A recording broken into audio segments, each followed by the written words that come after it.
आज हम 14.2 का क्वेश्चन नंबर 1 को सॉल्व करेंगे। तो मैं आपको सॉल्व करके दिखाता हूँ। तो मैंने ये क्वेश्चन नंबर 1 का फर्स्ट 1 नंबर उतार लिया है। अब मैं इसे सॉल्व करता हूँ, आप लोग देख सकते हैं। हम लिखेंगे त्रिभुज के तीनों कोनों का योग इज इक्वल टू, हम जानते हैं कि त्रिभुज के तीनों कोनों का योग 180 डिग्री होता है। तो हम यहाँ 180 डिग्री लिख लेंगे। फिर हम लिखेंगे, ये तीर लगाएंगे, या तीर के बजाय हम ये भी लगा सकते हैं, ये होता है। इस दोनों में से हम कुछ भी लगा सकते हैं, क्योंकि अगर दो बराबर लिखेंगे तो हमें ये या ये लगाना ज़रूरी है, नहीं तो आपका क्वेश्चन जो बनाएंगे वो आपका गलत हो सकता है।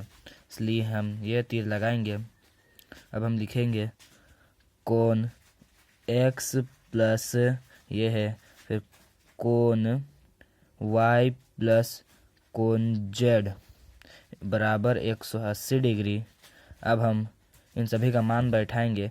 हमारा कोण x का मान नहीं दिया है, इसलिए हम कोण x को x ही लिखेंगे, प्लस हमारा कोण y का मान 90 डिग्री, मतलब ये 90 डिग्री का सिंबल है। जब आपको जहाँ भी दिखे इसका मतलब समझ जाइए कि 90 डिग्री है।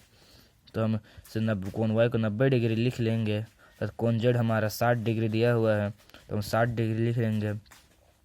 फिर बराबर 180 डिग्री हम बैठा देंगे। फिर हम कोण x को कोण x ही रहने देंगे। फिर इन दोनों को हम जोड़ कर यहाँ लिख देंगे, यही कर देंगे। फिर हम कोण x को x ही लिखेंगे, फिर हम बराबर सिंबल देंगे, फिर 180 डिग्री लिखेंगे, क्योंकि प्लस अगर बराबर के इस साइड जाए तो वो माइनस हो जाता है। ये हमने लिख लिया। और मैंने अब यह कोण x बराबर लिखा, फिर मैंने 180 में 150 घटा दिया, 30 डिग्री बचा। ये आंसर हमारा आ चुका है।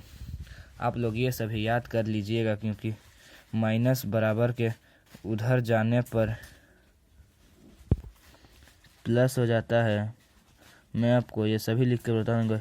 और प्लस बराबर के इस साइड जाने पर माइनस हो जाता है, और डिवाइड बराबर के इस साइड जाने पर इंटू हो जाता है, और इंटू बराबर के इस साइड जाने पर भाग डिवाइड हो जाता है। तो आप ये याद कर लीजिएगा, तभी आपका ये क्वेश्चन बन पाएगा। तो बहुत मुश्किल लगेगी क्वेश्चन बनाने में। आपको ये वीडियो अच्छी लगी तो आप लाइक और सब्सक्राइब ज़रूर करें।